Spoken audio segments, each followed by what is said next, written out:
Good morning, Dad. It's Tuesday. I'm glad you had such a great time with your friends last week. I haven't seen Civil War yet myself, but I'm really looking forward to it. I have, however, read this. Now, I'm expecting the storyline in the movie to be pretty different from this one, but based on this plot, I've gotta say I'm Team Cap. But I think both sides have some good points and make some huge mistakes as well.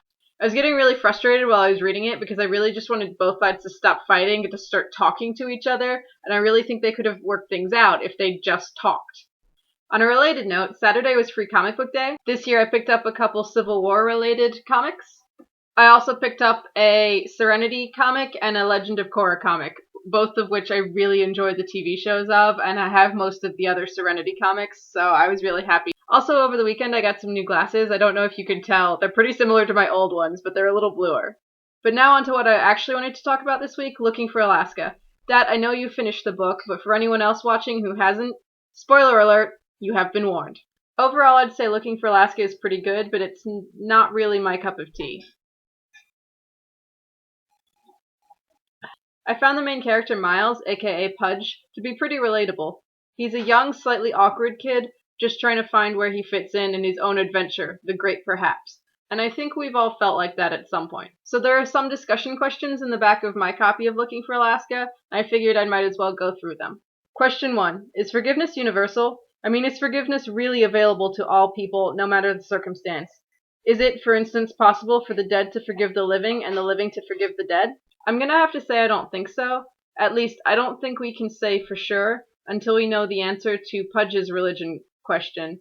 What happens to us after we die? Maybe forgiveness is universal, but how can we say that for sure if we don't know what happens to the dead? Question 2. I would argue that both in fiction and real life, teen smoking is a symbolic action.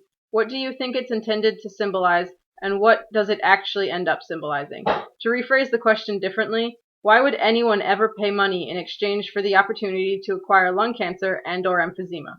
Never having made that exchange myself, I'm not sure. A lot of people say it's a rebellion thing. I think Pudge starts smoking and Looking for Alaska out of a desire to fit in with his friends at Culvert Creek. Smoking is a luxury, and I think the Colonel might have started smoking out of a desire to pretend that he isn't as poor as he is, and maybe he's already on his way to buying his mother that house. For Alaska, I think smoking is related to her experience with her mother's death. Whether she does it to punish herself because she feels responsible for her mother's death, or because she's actually given up on life.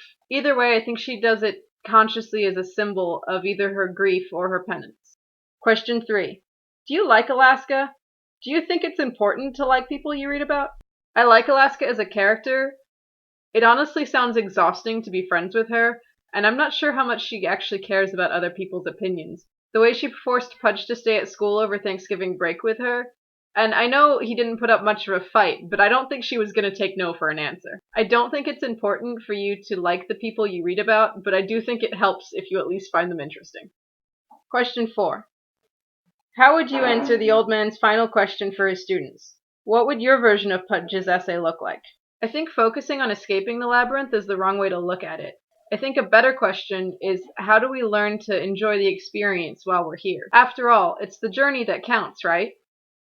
I really like that John left the question of if Alaska did what she did on purpose unanswered, because I think in real life there's often no way to find answers to questions like that. Personally, I think she froze when she saw the road was blocked in front of her, just like she froze years earlier when her mother collapsed. Dat, I'm looking forward to hearing your thoughts on Looking for Alaska when you get the chance. Don't forget to be awesome, and I'll see you on Friday.